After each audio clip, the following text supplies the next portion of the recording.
In the grand halls of Eldoria's most prestigious palace, where golden chandeliers cast dancing shadows on marble floors and whispered secrets travel faster than royal decrees, a single moment captured on camera would threaten to unravel decades of carefully crafted public image. What began as an innocent family gathering would explode into the most shocking royal controversy in generations, forcing a future king to choose between family loyalty and protecting the most vulnerable member of his household. This is the story of how one terrible moment, witnessed by millions, would change the royal house of Aldrich forever. The morning sun painted the gardens of Ravensholm Castle in soft golden hues as Prince Alexander prepared for what he believed would be a routine family event. The annual Children's Charity Gala had been a tradition in the Kingdom of Eldoria for over 2 centuries, bringing together the royal family to showcase their commitment to the nation's youngest citizens.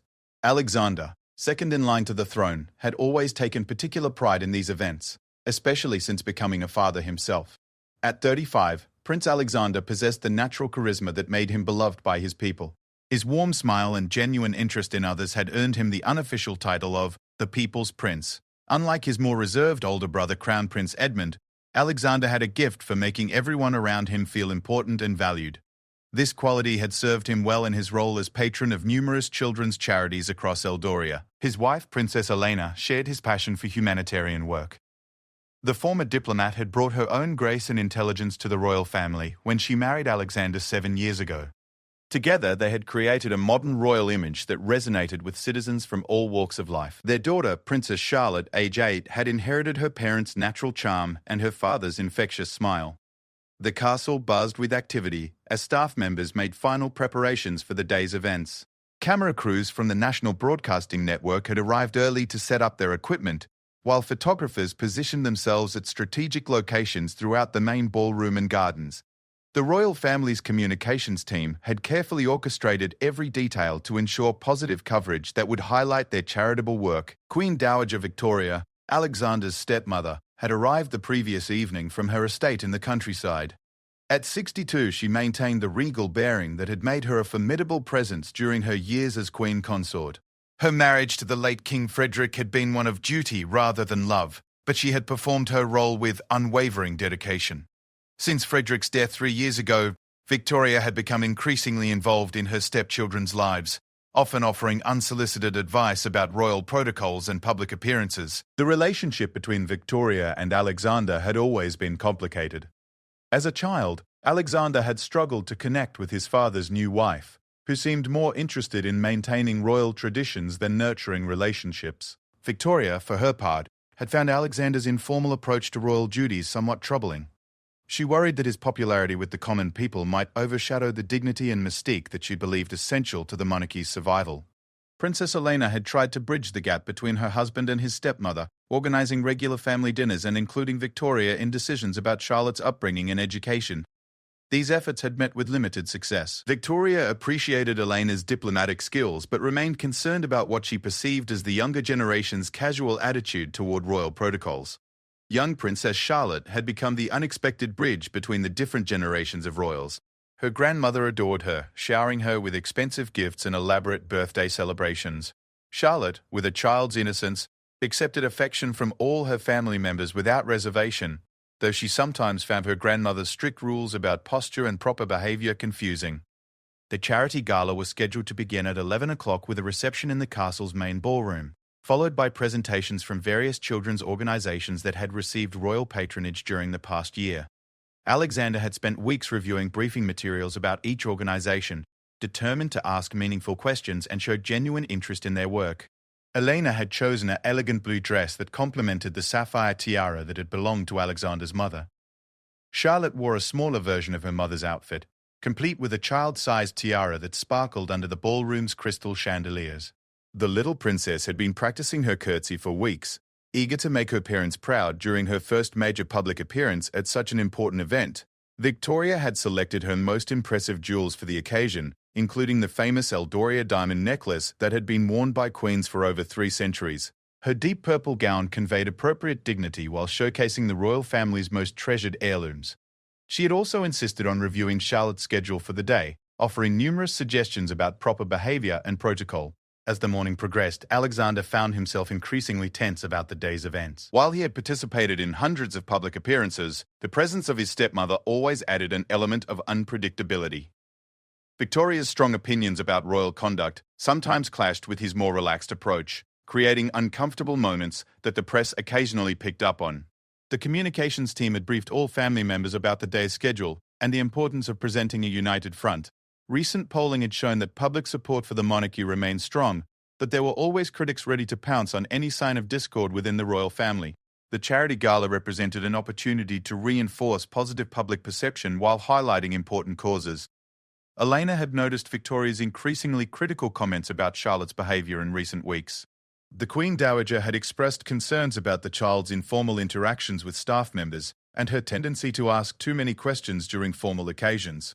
These criticisms had begun to affect Charlotte, who had started second-guessing her natural reactions and becoming more self-conscious in her grandmother's presence.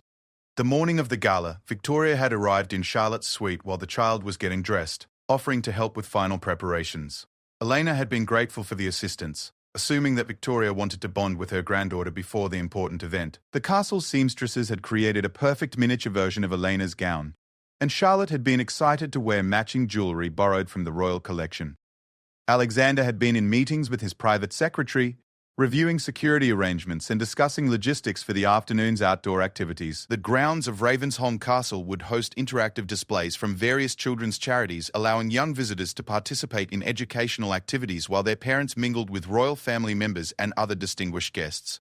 The National Broadcasting Network had requested permission to follow the royal family throughout the day, creating a documentary about their charitable work.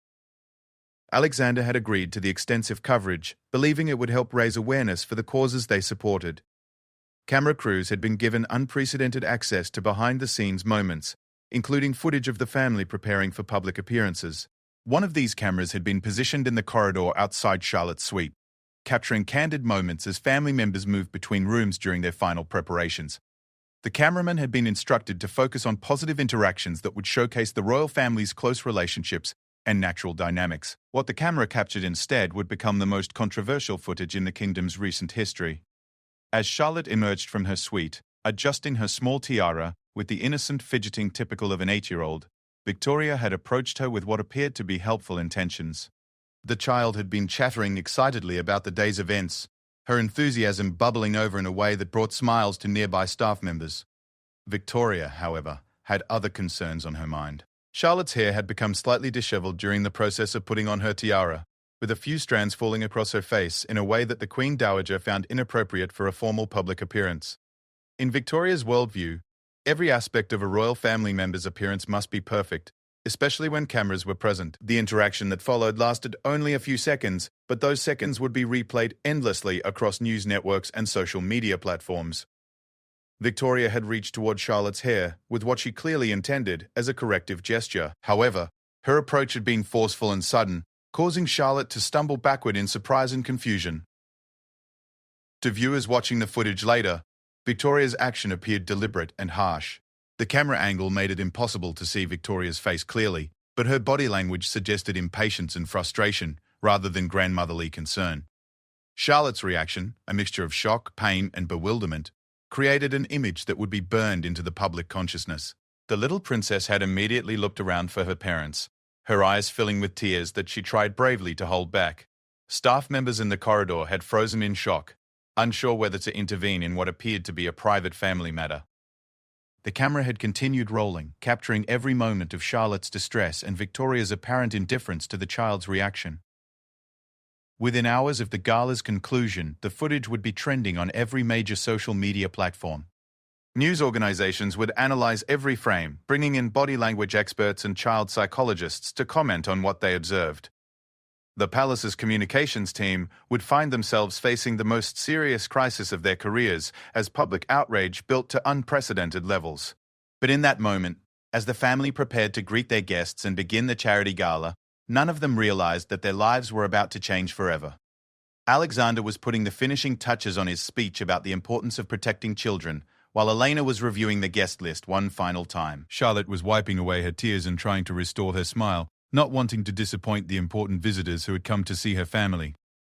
Victoria had already moved on to other concerns, adjusting her own appearance and mentally reviewing the protocol for the day's events. In her mind, she had simply corrected a minor issue with Charlotte's presentation, fulfilling her duty as a senior member of the royal family to maintain proper standards. She had no idea that her actions had been recorded, or that within hours she would become the most hated woman in Eldoria. The children's charity gala proceeded as planned, with hundreds of distinguished guests filling the grand ballroom of Ravensholm Castle. Alexander delivered his speech with his characteristic warmth and sincerity, speaking passionately about the kingdom's responsibility to protect and nurture its youngest citizens. Elena gracefully moved among the guests, her diplomatic training evident as she engaged with charity representatives and donors alike. Charlotte, despite her earlier distress, managed to charm everyone she met with her genuine curiosity and sweet nature. To the outside observers present at the gala, the royal family appeared to be functioning perfectly. Alexander's interactions with his daughter were particularly touching, as he made sure to include her in conversations and encouraged her natural enthusiasm for learning about the various charitable organizations. Elena kept a watchful eye on both her husband and daughter, noting Charlotte's occasional glances toward Victoria and the subtle tension that lingered from the morning's incident. Victoria maintained her regal composure throughout the event, fulfilling her ceremonial duties with practiced efficiency.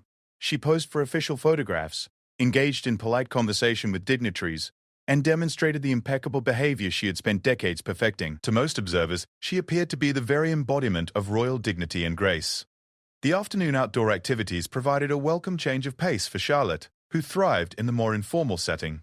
She participated in art workshops organized by the Children's Creative Foundation, helped plant flowers in the memorial garden dedicated to young victims of illness, and even attempted to play cricket with children from a local sports charity.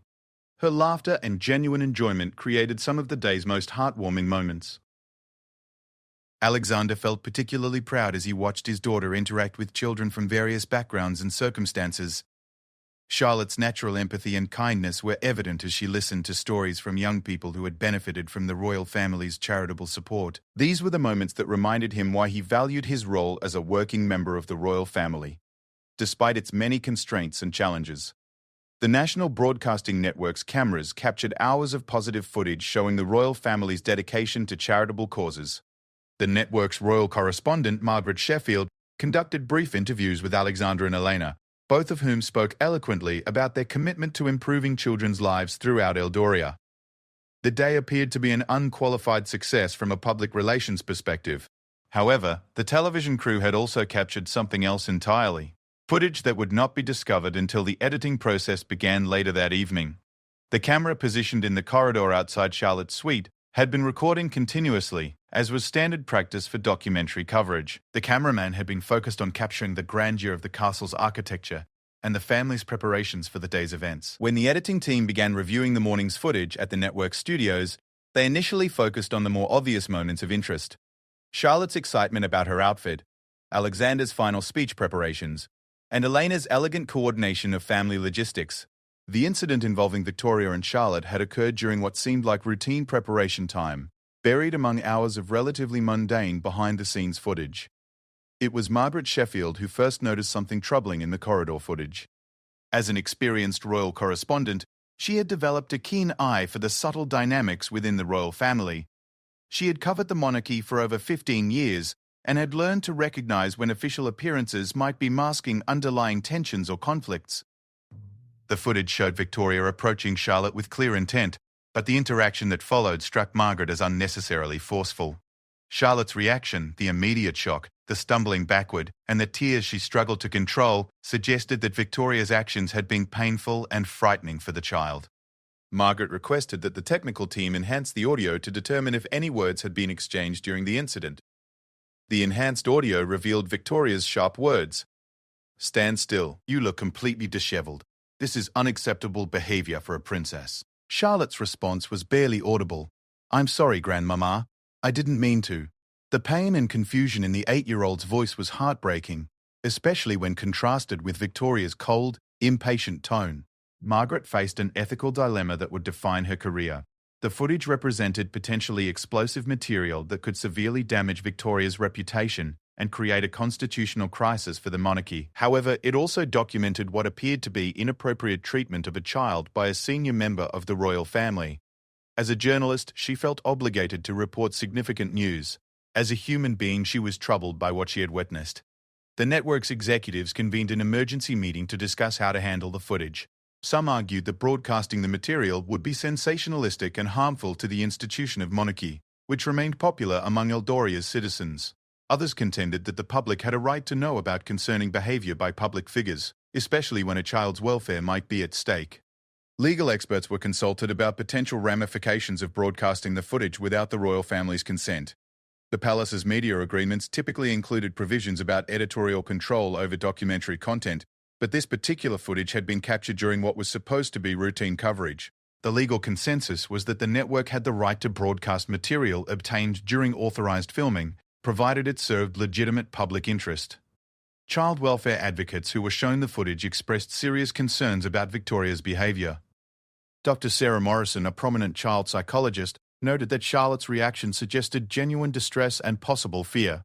The physical nature of Victoria's intervention, combined with the child's obvious distress, raised questions about appropriate behavior toward minors, even within family contexts. Meanwhile, the royal family continued their evening routine, unaware that their lives were about to be turned upside down. Alexander had been particularly pleased with Charlotte's performance during the gala, praising her natural ability to connect with people from all backgrounds. Elena had noted Charlotte's resilience in overcoming her morning distress to participate fully in the day's activities. Victoria had retired to her private suite, satisfied that the day had proceeded according to plan. In her mind, her correction of Charlotte's appearance had been necessary and appropriate. She had spent her entire adult life maintaining the highest standards of royal presentation, and could not understand why others might view her actions as problematic. Charlotte had fallen asleep quickly after the excitement of the day, though Elena noticed that she seemed more clingy than usual during her bedtime routine.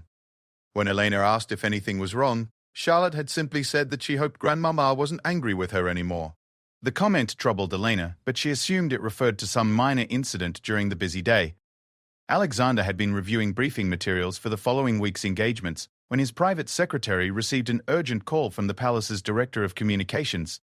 Margaret Sheffield had contacted the palace to inform them about the footage and to request a response before the story aired.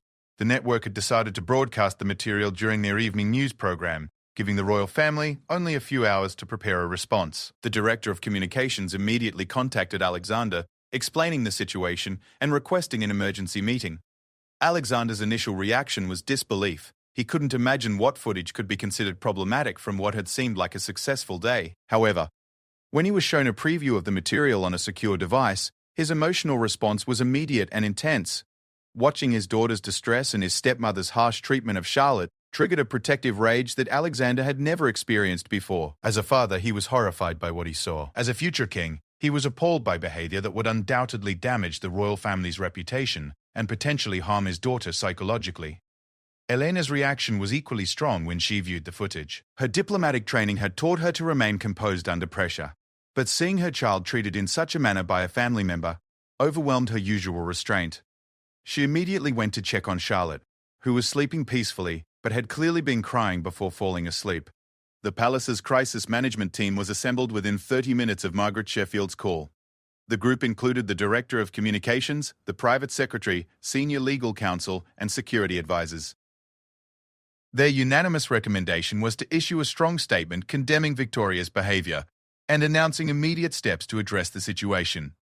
Alexander insisted on confronting Victoria before any public statements were made. The conversation that followed would be described by those present as the most intense confrontation in the royal family's recent memory. Victoria initially defended her actions as appropriate correction of a child's behavior, but Alexander's fury was unmistakable. "How dare you treat my daughter that way?" Alexander had said, his voice barely controlled. "Charlotte is 8 years old, and you frightened her terribly. Your behavior was completely unacceptable, and it will have consequences." Victoria's response revealed the depth of the generational divide within the royal family. She insisted that maintaining proper standards was essential for the monarchy's survival, and that Charlotte needed to learn discipline and appropriate behavior. Her inability to understand why anyone would object to her actions only intensified Alexander's anger. Elena had joined the confrontation, her diplomatic skills temporarily abandoned in favor of maternal protection. She made it clear that Victoria would have no unsupervised contact with Charlotte until the situation was resolved. The confrontation ended with Victoria retreating to her suite, while Alexander and Elena began planning their response to the impending media storm. The palace's legal team worked frantically to explore options for preventing the footage from being broadcast, but their efforts proved futile. The network had consulted with their own legal experts and was confident in their right to broadcast material obtained during authorized filming. Margaret Sheffield had also gathered additional context from child welfare experts, strengthening the story's journalistic merit. At 9 o'clock that evening, the footage aired on the National Broadcasting Network's flagship news program. The impact was immediate and devastating. Social media platforms exploded with outraged comments from viewers who were shocked by what they had witnessed. The hashtag #ProtectPrincess began trending within minutes, while #RoyalAbuse gained traction among critics of the monarchy. The palace's phone lines were overwhelmed with calls from journalists seeking additional information and comment. Protest groups began organizing demonstrations demanding Victoria's removal from official royal duties. Child welfare organizations issued statements expressing concern about Charlotte's treatment and calling for investigations into the incident. Alexander spent the night in crisis meetings, working with his communications team to develop a comprehensive response to the unfolding scandal. The footage had been viewed millions of times across various platforms, and public anger was building rapidly. Several members of Parliament had already issued statements calling for official inquiries into the matter. Elena focused on protecting Charlotte from the growing media storm. The little princess had been kept unaware of the controversy, but the increased security presence and her parents' obvious stress had begun to worry her. Eleanor made the difficult decision to cancel Charlotte's school attendance for the remainder of the week, hoping to shield her from potential harassment or unwanted attention. The international media had also picked up the story, with royal correspondents from around the world providing commentary about the footage and its implications. The incident was being compared to previous royal scandals, with many observers noting that the involvement of a child made this situation particularly damaging to the monarchy's reputation. Victoria remained in her suite, refusing to meet with communications advisors or family members. Her private secretary reported that she continued to maintain that her actions had been appropriate and necessary. This stance only complicated the palace's efforts to develop a unified response that might help contain the growing scandal. As dawn broke over Ravensholm Castle, Alexander realized that his family was facing the most serious crisis of his lifetime. The footage had not only damaged Victoria's reputation, but had also raised questions about the royal family's fitness to serve as symbols of national values. The coming days would test every aspect of his leadership abilities and his commitment to protecting both his daughter and the institution he was destined to lead. The morning after the footage aired brought unprecedented chaos to the Kingdom of Eldoria. Hundreds of protesters had gathered outside the gates of Ravensholm Castle, holding signs demanding justice for Princess Charlotte and calling for Victoria's immediate removal from all royal duties. The crowd included parents, child welfare advocates, and citizens who felt betrayed by behavior they viewed as fundamentally incompatible with royal values. Alexander had spent the sleepless night preparing for what would become the most important speech of his life. Working with his communications team, he crafted a statement that balanced his fury as a father with his responsibilities as a future king. The challenge was enormous. He needed to address public outrage while maintaining institutional stability and protecting his daughter from further trauma. At 10 o'clock in the morning, Alexander appeared before cameras in the castle's formal drawing room. His face showed the strain of the past 12 hours, but his voice was steady and resolute as he addressed his nation and the world. Yesterday, footage was broadcast showing unacceptable treatment of my daughter, Princess Charlotte, by Queen Dowager Victoria. As Charlotte's father, I am deeply disturbed by what occurred.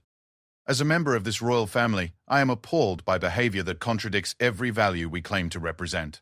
No child should be treated in such a manner, regardless of their position or circumstances.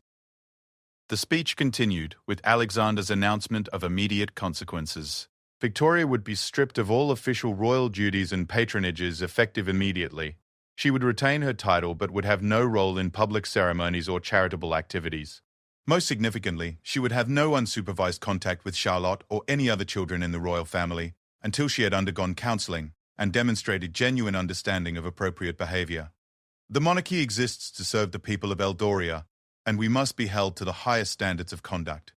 When we fail to meet those standards, we must accept responsibility and take corrective action. My daughter's well-being and the well-being of all children must always be our highest priority. Alexander also announced the establishment of a new royal foundation focused specifically on child protection and welfare, to be funded by personal royal family resources rather than public money. The foundation would work with existing organizations to identify and address situations where children faced inappropriate treatment or abuse. The response to Alexander's statement was overwhelmingly positive. Public opinion polls showed that his handling of the crisis had actually increased support for his eventual accession to the throne.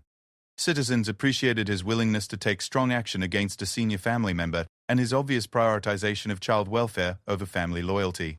However, the situation within the royal family remained tense and complicated. Crown Prince Edmund, Alexander's older brother and heir to the throne, had returned from a diplomatic mission abroad to find his family engulfed in scandal. Edmund's relationship with Victoria had always been more formal and distant than Alexander's, but he was concerned about the long-term implications of such a public family rupture. Edmund met privately with Alexander to discuss the situation's constitutional implications. As future king, Edmund needed to consider how this scandal might affect the monarchy's stability and public support. While he supported Alexander's protective response as a father, he worried about setting precedents for how the royal family handled internal conflicts. "You did the right thing," Edmund told his brother during their private meeting. "But we need to think carefully about how to manage this situation long-term. Victoria still has supporters among traditionalist elements, and they may view this as an attack on royal authority and hierarchy."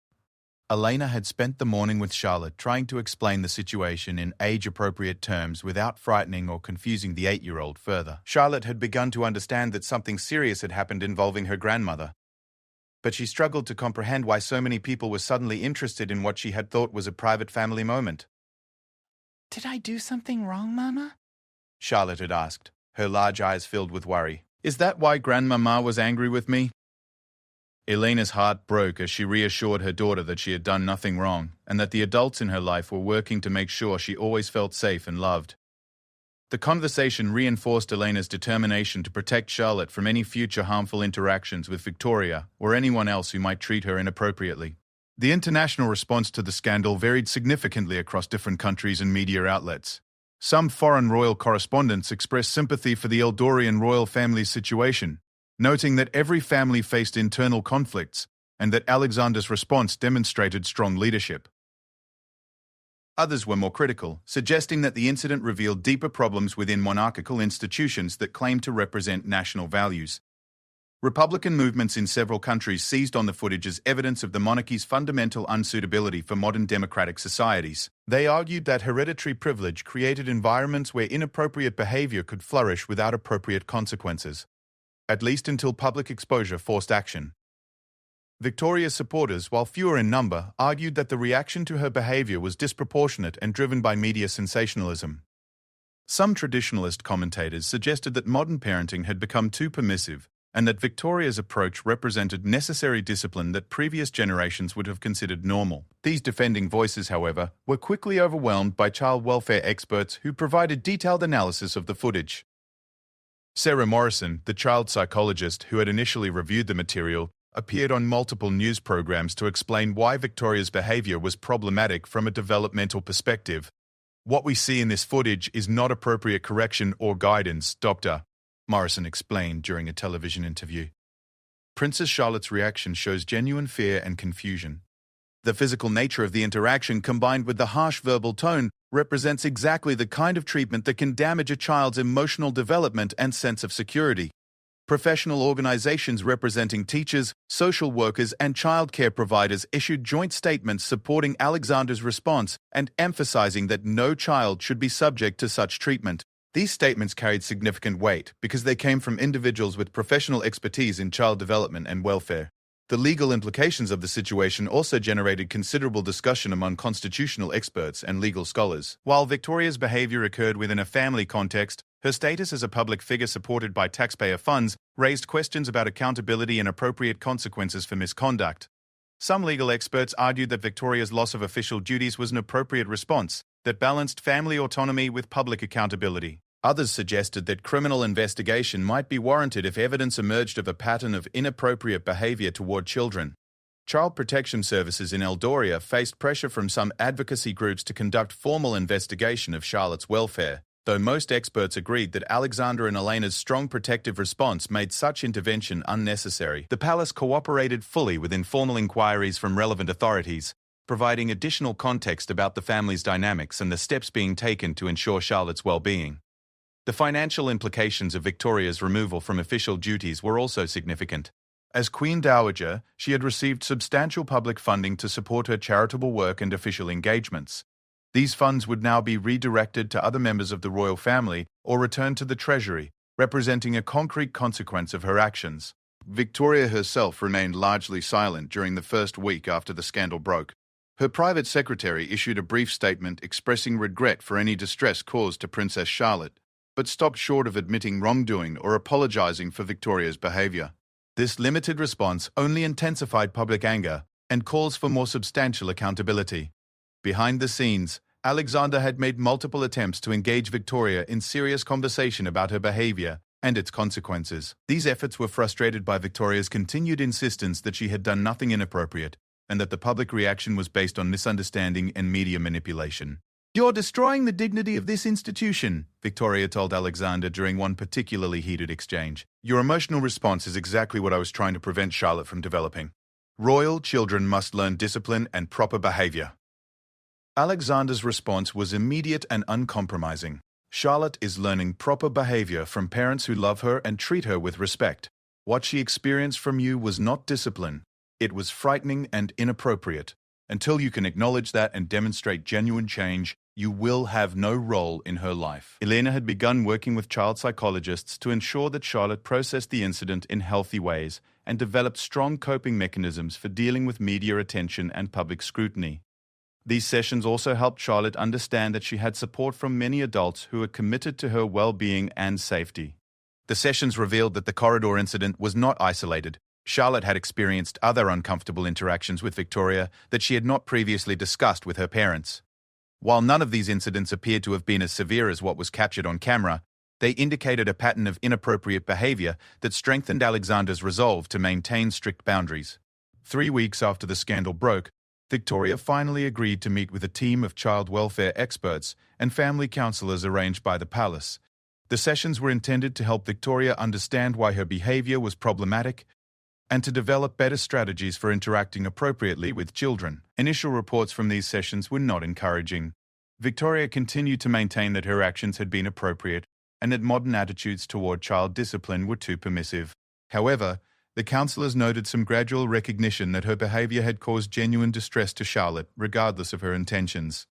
The public's attention began to shift toward Charlotte's resilience and recovery, as positive stories emerged about her continued participation in age-appropriate activities and her obvious happiness in her parents' care. Photos of Charlotte laughing during a private family outing reassured citizens that she was thriving despite the traumatic incident. Alexander and Elena made a joint decision to slightly increase Charlotte's public appearances, wanting to demonstrate that she remained a confident, happy child who had not been permanently damaged by her experience.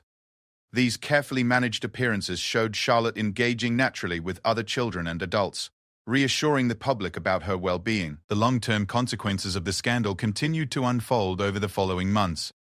Victoria's removal from official duties proved to be permanent, as public opinion remained strongly opposed to her return to any public role. She eventually relocated to a private estate in the countryside, largely withdrawing from public life entirely. Alexander's handling of the crisis significantly enhanced his reputation and increased public support for his future reign. Citizens appreciated his willingness to prioritize his daughter's welfare over family loyalty and institutional tradition. The new Child Protection Foundation he established received substantial private donations and began funding innovative programs across the kingdom.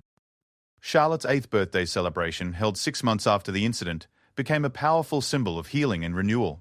The private party, attended by friends and family members, showed a confident, happy child surrounded by people who clearly adored and protected her. Photos from the celebration reassured citizens that the royal family had successfully navigated their crisis while maintaining their core values and commitments. The scandal ultimately strengthened the monarchy's position by demonstrating that the institution could adapt and respond appropriately to serious challenges. Alexander's decisive leadership during the crisis provided a preview of the kind of king he would become. one who balanced tradition with modern values and who prioritized the welfare of individuals over institutional preservation. Elena's role during the crisis also enhanced her public standing, with citizens appreciating her fierce protection of her daughter and her sophisticated handling of a difficult situation. Her background in diplomacy proved invaluable in managing international reaction and maintaining positive relationships with allied royal families who might have been concerned about the scandal's implications. The incident became a case study in crisis management, with communication experts and royal biographers analyzing how the palace's response had successfully contained what could have been a much more damaging and long-lasting scandal. Alexander's immediate acceptance of responsibility and implementation of meaningful consequences was cited as a model for how public figures should handle serious misconduct within their organizations or families. Years later, Princess Charlotte would grow up with no lasting trauma from her experience, surrounded by family members who had demonstrated their absolute commitment to her protection and well-being. The incident that had once threatened to destroy her family's reputation had ultimately become a foundation for stronger relationships and clearer boundaries that served everyone better. Victoria lived out her remaining years in relative obscurity, never fully accepting responsibility for her actions, but no longer in a position to harm any children. Her legacy became a cautionary tale about the importance of treating all children with respect and dignity, regardless of circumstances or relationships.